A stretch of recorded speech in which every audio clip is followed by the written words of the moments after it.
প্ৰতি বছৰ 14 নৱেম্বৰৰ দিনটো শিশু দিৱস হিচাপে উদযাপন কৰা হয়। গোসাইগাঁও মহকুমাৰ অন্তৰ্গত 2 নং বুৰিছাটাম মহাত্মা গান্ধী মডেল জাতীয় বিদ্যালয়ৰ শিশু দিৱস হিচাপে উদযাপন কৰা হয়।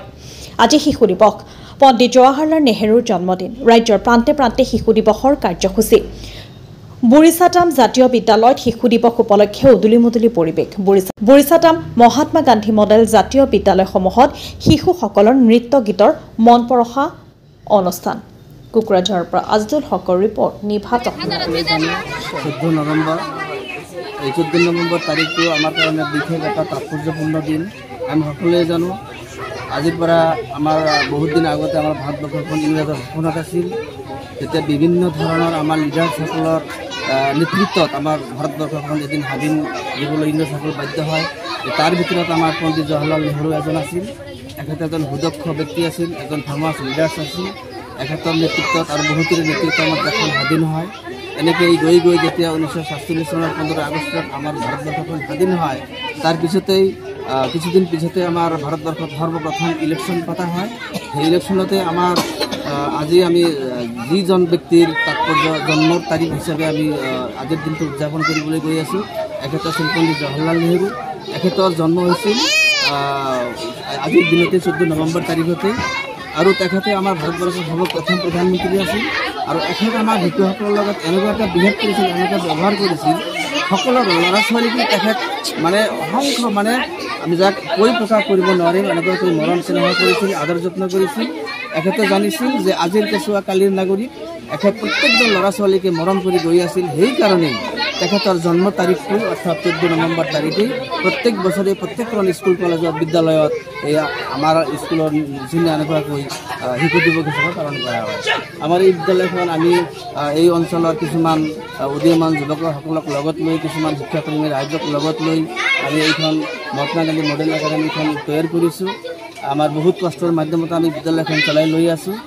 আজি আমাৰ অলপ কষ্ট হ'লেও আমি সকলো ছাত্ৰ ছাত্ৰীসকলক লৈ অত্ৰ অঞ্চলৰ আমাৰ বুদ্ধিজীৱীসকল তথা শিক্ষাপ্ৰেমী ৰাইজসকলক লৈ আমি আজিৰ দিনটো উদযাপন কৰিবলৈ প্ৰস্তুতি।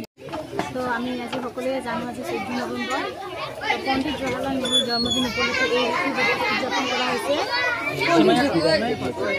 পণ্ডিত জৱাহৰলাল নেহৰু আছিল ভাৰতৰ সৰ্বপ্ৰথম প্ৰধানমন্ত্ৰী।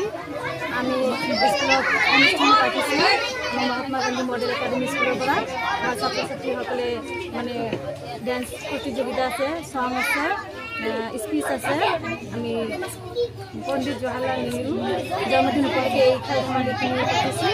আৰু পণ্ডিত জৱাহৰলাল নেহৰু জন্ম হৈছিলে 1889 চনৰ 14 নৱেম্বৰত আৰু তেওঁৰ মৃত্যু হৈছিলে 1964 চনৰ 27 মে'ত। পণ্ডিত জৱাহৰলাল নেহৰু পিতৃৰ নাম আছিল মতিলাল নেহৰু আৰু মাতৃৰ নাম আছিল স্বৰূপ ৰাণী নেহৰু। পণ্ডিত জৱাহৰলাল নেহৰু ছাত্ৰ ছাত্ৰীসকলক অতি মৰম কৰিছিল বাবে তেওঁক নেহৰু চাচা বুলি সম্বোধন কৰা হৈছিল। আমাৰ এই দিৱসৰ মহত্ব অধিক।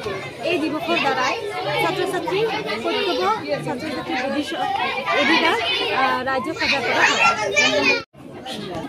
আজি চাওক, আজি দেশৰ প্ৰাক্তন প্ৰধানমন্ত্ৰী পণ্ডিত জৱাহৰলাল দেৱৰ জন্মদিনৰ লগত সংগতি ৰাখি শিশু দিৱস এই মহাত্মা গান্ধী মডেল একাডেমীৰ পৰা যি উদ্যোগ লৈছে এইটো শলাগ ল'বলগীয়া। কিন্তু ইয়াত কিছুমান বস্তু আমি দেখা পাই আছোঁ, ইয়াত বহুত আন্তঃগাঁথনিৰ অভাৱ আছে। মই চৰকাৰক অনুৰোধ কৰিম যে BTC চৰকাৰ বা অসম চৰকাৰক যে আমাৰ ইয়াত যিসকলে অধ্যয়ন কৰে শিশুসকল, এখেতসকল হৈছে আমাৰ দেশৰ ভৱিষ্যত, আমাৰ অঞ্চলৰ ভৱিষ্যত।